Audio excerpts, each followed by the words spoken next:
Tetapi negara Sri Lanka ini menjadi contoh bahwa dia memang fungsi negaranya itu tidak berjalan dengan baik gitu loh. Artinya dari sisi pemerintahannya itu tidak cukup dianggap cepat tanggap mengatasi pandemi COVID ini ataupun dianggap salah dalam mengambil tindakan mengatasi pandemi ini. Assalamualaikum warahmatullahi wabarakatuh. Selamat siang sahabat dimanapun berada. Kembali lagi kita di segmen Jangan Salah Arah di channel Ahmad Nur Hidayat.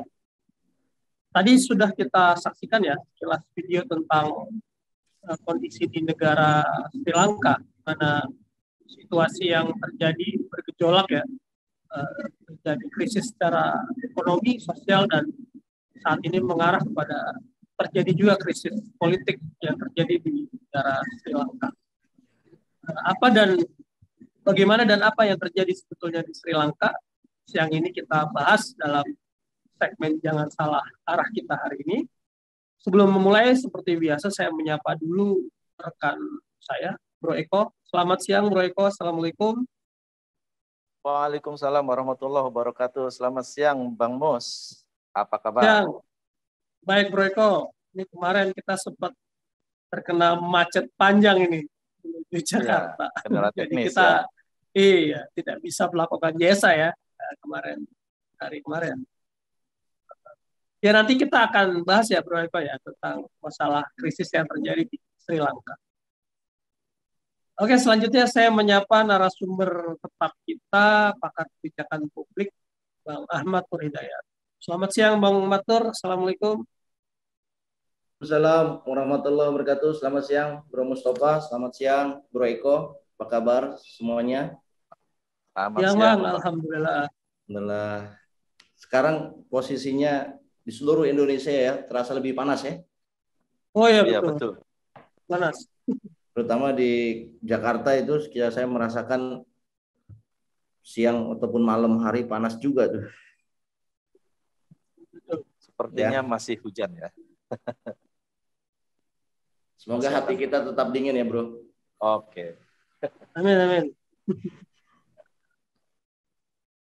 Ya tadi sudah kita simak juga ya Bang Matur di awal tentang apa yang terjadi di negara Sri Lanka nih.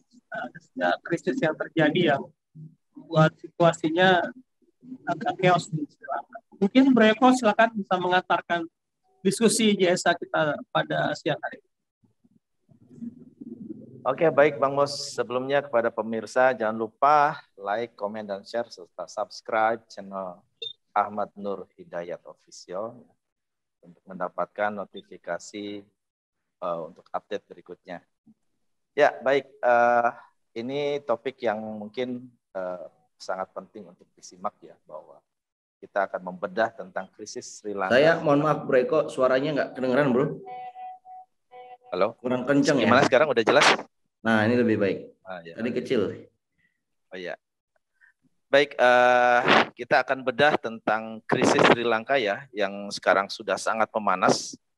Kita teringat dengan kejadian 98 ya, ada krisis, mungkin ini lebih buruk ya. Ini lebih buruk dari itu. Karena mungkin krisis yang terjadi sudah sedemikian parah. Nah, tadi sudah kita lihat videonya sementara, kemudian untuk membahas ini lebih lanjut, silakan kepada Bang Matnur ya untuk menyampaikan kronologis nih yang terjadi bisa sampai seperti ini. Ini gimana Bang sebetulnya Bang? Ya, terima kasih Bro Eko, terima kasih Bro Mustafa. Suara saya sudah terdengar belum? Ya, jelas Bang. Jelas ya. Jadi kita ini dunia ya menyaksikan satu fenomena dari krisis kesehatan ya yang dimulai dari pandemi COVID menuju kepada krisis sosial dan akhirnya sempurna dari sisi sosial itu memunculkan satu krisis politik. Nah, contoh 3 tahapan krisis itu berkembangnya 3 krisis akibat pandemi itu kita bisa melihat dari Sri Lanka. Dan menurut saya publik Indonesia itu perlu belajar, terus serius melihat supaya ini tidak terjadi di negeri kita ya. Nah, kalau kita lihat kan Sri Lanka ini secara ekonomi sebetulnya dalam sisi pertumbuhan ekonomi, ya, dalam sisi hutang, ya, kemudian pembangunan infrastruktur itu mirip-mirip dengan kondisi di Indonesia. Dari sisi PDB per kapita, kita nggak bicara PDB keseluruhan karena jumlah penduduknya beda tentunya, ya, Indonesia dengan Sri Lanka itu beda. Tapi kalau PDB per kapita itu mirip. Indonesia itu sekitar 3.900 US dollar per kapita, ya, income-nya. Itu Sri Lanka itu sekitar 3.800. Jadi selisihnya hanya 100 US dollaran gitu, plus minus, ya. Nah, jadi dengan kondisi yang sebetulnya kalau lihat di PDB per kapita itu kita bisa melihat mungkin situasi ekonominya serupa. Nah, sejak 2020, ya, pandemi COVID muncul, ya, kemudian sejak itu sampai kemudian 2021, ya, kemudian 2022 itu pandemi itu melahirkan peningkatan hutang pemerintah. Ya, hutang pemerintah itu dari 2019 saya mencatat di sini 94% dari PDB. Di 2021 saat COVID berlangsung itu utangnya 119% dari PDB. Ya, jadi utangnya itu meningkat melebihi dari income nasionalnya. PDB itu kan income nasional. Kemudian porsi orang miskin juga tercatat meningkat di tahun 2019 itu 9,2%. Ya, di tahun 2020 statistiknya mengatakan 11,7%. Ya, ini 2020-2021. Nah, dampak pandemi ini menjadi makin berat saat perang Rusia Ukraina terjadi. Ya, di bulan Februari 2022, ya, tanggal 22 Februari mulailah perang Rusia Ukraina. Yang terjadi adalah biaya minyak naik, dan kita tahu bahwa Sri Lanka itu negara net importir minyak. Jadi negara itu mengalami kenaikan cost push inflation namanya, naik karena mereka membeli kebutuhan pokoknya dalam hal dalam minyak dari luar negeri yang harganya naik, ya. Tingkat inflasinya ya itu menjadi yang terburuk di seluruh Asia. Tercatat 18%. Saya kira kondisi seperti itu yang membuat kemudian utang meningkat, orang miskin bertambah, harga-harga di dalam negeri naik secara membabi buta. Itu yang kemudian melahirkan social unrest. Jadi sejak akhir Februari, kemudian Maret, April itu banyak protes-protes yang dilakukan oleh warga negara Sri Lanka. Protes kepada kebijakan pemerintah. Ya, dan akhirnya kabinet Sri Lanka, ya, tanggal sekitar bulan April, ya, 5 April, ya, itu menyatakan mengundurkan diri. Jadi 26 menteri, ya, kabinet dari Presiden Rajapaksa ini mundur karena merasa sudah tidak mampu lagi mengatasi situasi ekonomi di Sri Lanka. Ya, masalahnya adalah si presidennya ini kemudian masih mendapatkan dukungan dari Perdana Menterinya, di mana Perdana Menterinya adalah saudaranya, adiknya dari presiden ini. Nah, mulailah kemudian Perdana Menteri ini berusaha melakukan upaya-upaya perbaikan meskipun sangat sulit dengan hutang yang meningkat. Ya, hutangnya itu akhirnya memunculkan satu situasi gagal bayar. Jadi tidak bisa membayar hutang. Tercatat, ya, hutangnya Sri Lanka itu yang gagal bayar itu ada sekitar 732 triliun. Hutang jatuh tempo, bunga plus pokoknya itu 732 triliun. Nah, kalau kita ini kan pembayaran hutang kita kan masih setengahnya, ya. Kita ini kan sekitar 430 triliunan yang jatuh tempo yang harus kita bayar bunga utang dan pokoknya itu kira-kira tahun 2022 ini 430 triliunan. Nah, ini dia gagal bayarnya di 2022 ini 732 triliun, dia nggak bisa bayar. Ya, secara penduduk ya dia kan hanya 22 juta, ya, artinya seluas Jawa Barat lah kira-kira. tetapi pendapatan per kapitanya kemudian mirip ya. Akhirnya di pertengahan April ya Presiden kehilangan kepercayaan dari suara mayoritas ya. Menteri Keuangannya itu mundurkan diri ya sehari setelah diangkat. Ya, jadi ada yang mundur kemudian diangkat lagi, kemudian Menteri Keuangannya namanya Ali Sabri itu mundur. Kemudian Raja Paksa juga membentuk satu panel untuk mengatur restrukturisasi utang kepada debitur-debiturnya. Kemudian dia di 8 April itu di tengah ancaman lagi kenaikan harga, dia naikkan suku bunga. Jadi Sri Lanka itu bank sentralnya menaikkan suku bunga itu sampai ke 7% kenaikannya. Jadi 700 basis poin. Ya sudah, berarti kalau sudah begitu memang situasinya sangat tidak baik-baik saja gitu ya. Mulailah terjadi demonstrasi besar-besaran itu pada 9 April. Diketahui juga Sri Lanka mengalami krisis obat-obatan. Jadi COVID itu kan butuh obat-obatan, butuh vaksin. Nah ini mereka kekurangan obat-obatan dan dinyatakan tanggal 13 April itu Sri Lanka bangkrut. Ya gagal bayar gitu. Nah, begitu dia mengalami situasi ekonomi yang gagal bayar tadi, kemudian politiknya juga tidak stabil, muncullah gelombang besar-besaran yang sangat besar dan akhirnya harga sembako itu di sana naik 4 kali lipat. Nilai tukar Sri Lanka ya itu mengalami kejatuhan.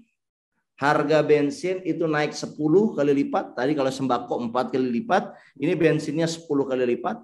Dan masing-masing orang BBM-nya dibatasi. Maksimal itu hanya 19 liter saja. Kalau mobil, kalau motor itu maksimal 4 liter. Jadi kondisinya sudah luar biasa chaos gitu ya. Dan puncaknya adalah kemarin, di mana masyarakat melakukan demonstrasi besar. Ya, kemudian ada yang korban tewas, termasuk anggota parlemennya juga tewas. Ada anggota parlemen di Sri Lanka ini ya itu tewas karena dia ikut bentrokan dengan pengunjuk rasa anti pemerintah di salah satu kota dekat Colombo, ibu kotanya. Kemudian di situ ada jatuh korban lah begitu. Dan yang terakhir adalah massa besar muncul menuntut agar Perdana Menteri dan Presiden itu mengundurkan diri, dan akhirnya mereka datang ke rumah pribadi dari Presiden dan mereka membakar rumah Presidennya. Nah tentunya kondisi seperti ini nih kondisi yang tragis ya, dari sederhana ya, dari hanya satu virus yang tidak terlihat, dalam hal ini adalah COVID, kemudian dihandle dengan cara yang salah, ya, kemudian mengelola keuangan negaranya dengan mengandalkan hutang, sementara jatuh tempo dan tidak sanggup bayar, ditambah lagi dengan adanya satu extraordinary war, ya, Ukraina dengan Rusia yang menambah beban ekonomi, dan akhirnya mereka jatuh pada inflasi, demonstrasi, dan sekarang mengalami krisis politik. Begitulah kronologi dari apa yang terjadi di Sri Lanka itu. Oke, baik, ini cukup parah ya, parah, dan memang kecenderungannya kalau sudah separah ini akan terjadi. Suaranya kecil bro. Besar. Jelas ya Pak? Oke. Iya tadi kecil. Ya, ini cukup parah ya. Dengan krisis yang sangat berat ini akan kemungkinan terjadi chaos itu sangat tinggi dan tentunya tidak diharapkan ya. Nah implikasinya Bang, di mana Bang? Implikasinya terhadap masa depan dari Sri Lanka itu sendiri. Kira-kira bagaimana pandangan Bang Matnur? Jadi kenapa krisis politik ini berlarut-larut ya? Karena Presiden dalam hal ini Raja Paksa ya, Mahinda Rajapaksa ini mendapatkan dukungan dari Perdana Menteri. Ya, Perdana Menteri ini adalah keluarganya, dan kedua bersaudara Rajapaksa ini ya itu masih didukung oleh militer. Jadi tentara itu masih bersama dengan presiden, bahkan yang mengevakuasi perdana menteri dari rumahnya yang dikepung oleh massa, ya, itu adalah tentara. Nah, jadi situasi ini makin runyam karena anti pemerintah ini disikapi dengan lawannya, yaitu pemerintah yang kemudian mendapatkan dukungan dari militer. Jadi ini kayak konflik sipil dengan militer, dimana akhirnya ya massa yang ingat ya, massa itu kan punya wisdom, dia punya amuk sendiri ya. Ketika dia merasa dia harus bergerak, ya dia nggak takut, dia bergerak walaupun di tengah ancaman todongan senjata. Makanya kita lihat kan ada jatuh korban jiwa juga kan, ada beberapa ya tadi anggota parlemennya meninggal ya, kemudian dari sisi masyarakat yang anti pemerintah pun mengalami luka-luka ya, yang dan juga kematian gitu. Nah, implikasi dari situasi yang berkembang seperti itu ya tentunya keamanan dan ekonomi jadi tidak bisa terkendali. Yang rugi adalah secara nasional adalah orang-orang Sri Lanka sendiri ya. Kalau negara tidak berjalan ya berarti negara tidak bisa menyediakan kebutuhan-kebutuhan pokok dari masyarakat. Jadi pemenuhan kebutuhan pokok dari masyarakat itu ya ditentukan secara informal oleh masyarakat itu sendiri karena negara sedang kondisinya chaos ya. Jadi saya ingin katakan bahwa implikasi politik ini ya bisa jadi tidak dapat diselesaikan dengan cepat dengan mengganti pimpinan ya presiden ya. Kalau presidennya itu namanya Gotabaya Rajapaksa, tadi yang Mahinda itu adalah prime ministernya, adiknya ya.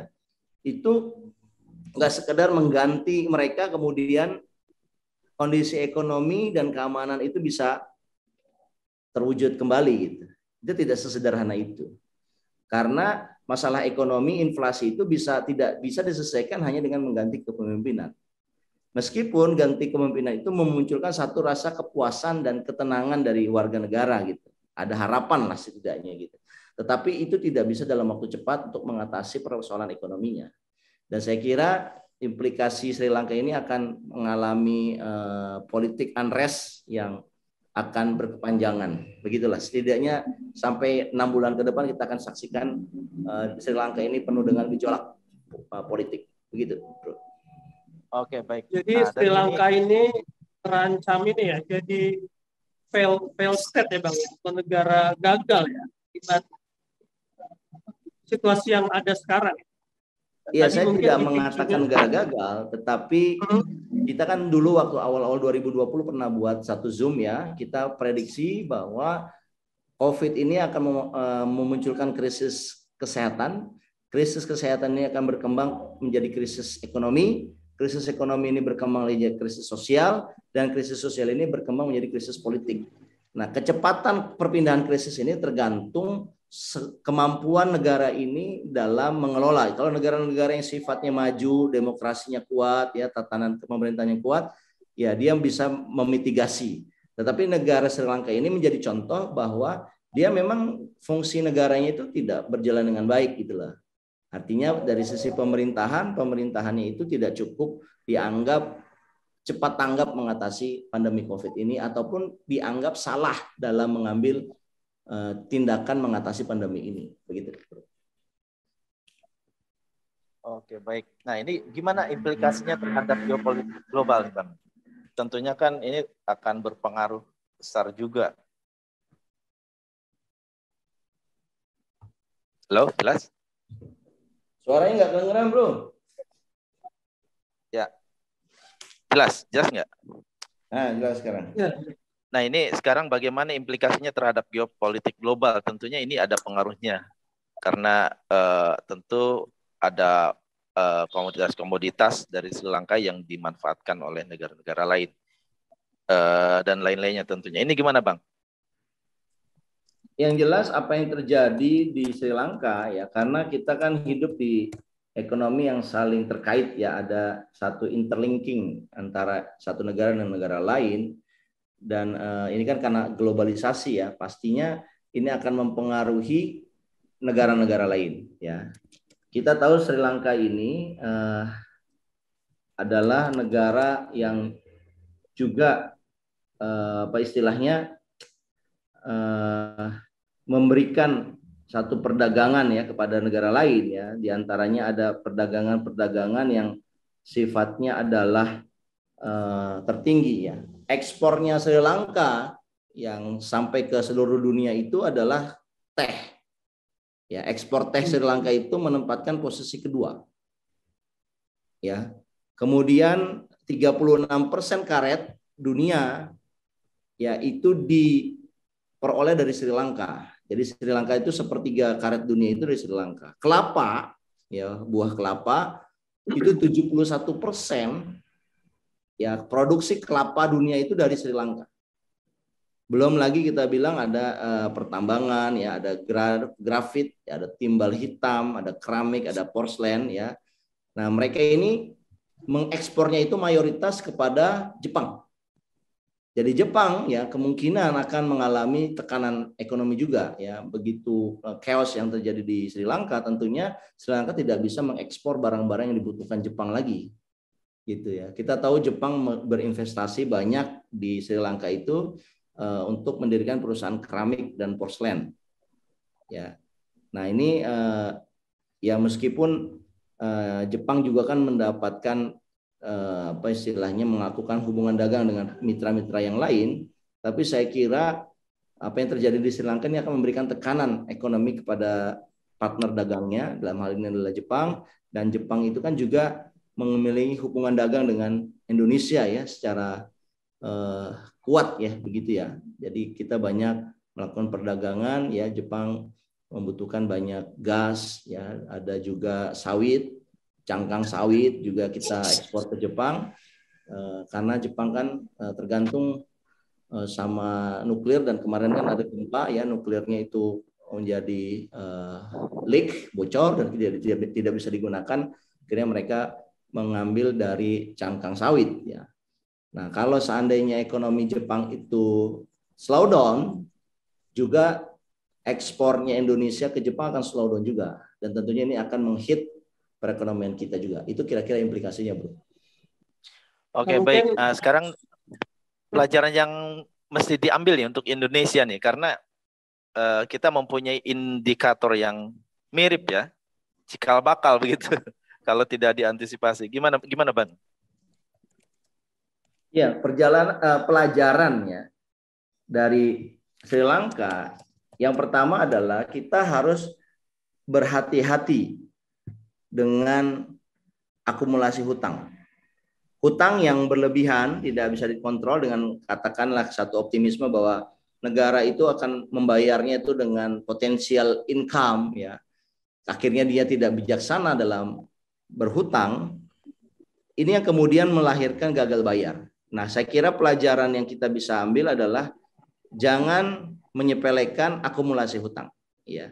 Yang kedua, pelajaran yang kedua adalah ekonomi ekonomi Sri Lanka itu sebelum COVID, ya, kira-kira 2018, 2017, 2018 itu sudah melakukan satu pembangunan infrastruktur besar-besaran, dan partner yang diajak untuk melakukan infrastruktur itu adalah China. Ya, kita tahu bahwa pelabuhan-pelabuhan di Sri Lanka itu dibangun menggunakan uang China, yang kemudian sempat juga istilahnya tidak bisa dibayar, gitu, sampai akhirnya ada 1-2 pelabuhan di kepulauan Sri Lanka itu yang kemudian akhirnya dikelola oleh BUMN-nya China, gitu. Nah, kalau kita lihat porsi hutangnya Sri Lanka, ya, yang berasal dari China itu, pinjaman China itu menyumbang 10% dari total hutang luar negerinya di tahun 2020. Ya. Nah, Jepang yang selama ini menyumbang terbesar, ya, yang dia biasanya 15%, di posisi 2020 itu mengerucut menjadi 11% dari total pinjamannya. Ya, jadi kalau dilihat posisi terbesarnya adalah obligasi internasional, ya, 30%. mereka Sri Lanka itu menerbitkan obligasinya dalam bentuk mata uang asing dolar. Jadi bukan mata uang lokal ya. Jadi dia menerbitkan global bond. Nah, ini semua puzzle-puzzle ini semua ini menyatu membuat kerentanan hutangnya Sri Lanka, dan akhirnya ketika inflasi terhit ya, daya beli masyarakat jadi rusak, masyarakat boro-boro untuk bayar pajak ya, karena pajak ini kan digunakan untuk bayar hutang ya, untuk memenuhi kebutuhan pokoknya yang jadi berat ya, pada akhirnya mereka tidak bisa membayar hutang ya. Cadangan devisanya Sri Lanka sendiri itu sangat menurun drastis ya akibat dari terjadinya utang-utang jatuh tempo ini ya. Dan saya kira salah satu cara untuk memulihkan Sri Lanka itu adalah dengan cara bantuan dari lembaga internasional seperti World Bank, Bank Dunia, dan IMF. Cuma saya nggak mengerti kok kelihatannya World Bank dan IMF ini sangat lambat dalam membantu perekonomian Sri Lanka. Ya, sehingga akhirnya ya seperti inilah ya, gagal bayar.